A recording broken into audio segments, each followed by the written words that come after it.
hear a lot of things. You're hearing Dragon, you're hearing Falcon, you're hearing NASA, you're hearing SpaceX. So I want to try to help break down exactly what's going on, and part of the reason why this is so cool.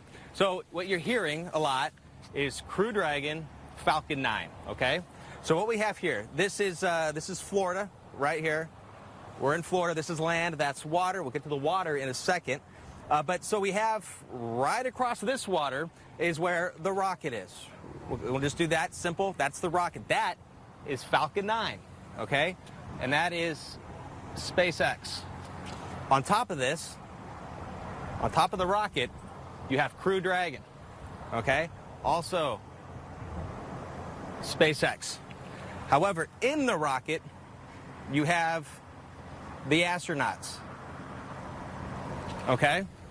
And both of these astronauts here, American astronauts, are NASA, okay? And the operations is joint. NASA has a say. They can say, no, we're not launching. It's part of the safety here and the checks.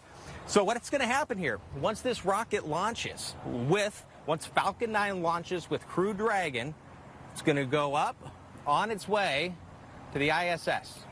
So what's going to happen here is Crew Dragon is going to be heading that way. And it doesn't have the same mobility as a space shuttle does. That's why it's so important that it has to go at a certain time. They have to time it just right to get up. There's the maneuverability to it, but they have to time it just right to get up. But then this is what I think is absolutely fascinating. So they're going to dock with the ISS, and they're going to do their work as NASA astronauts, thanks to a private company here, SpaceX, an American company.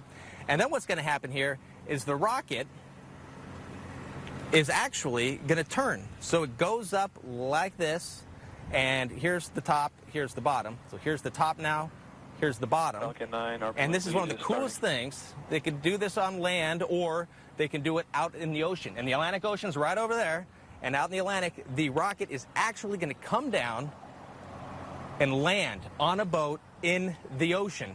And then that rocket, like that, so it's going to come like this back to right here. We're at Port Canaveral here on Florida's Space Coast. And right here, those two vessels right there are also recovery vessels, but not for this mission. Those are SpaceX vessels out there. I don't know if you can see them. They kind of look like some odd shrimp boats, if you will. But those are SpaceX vessels for other missions that don't involve astronauts. But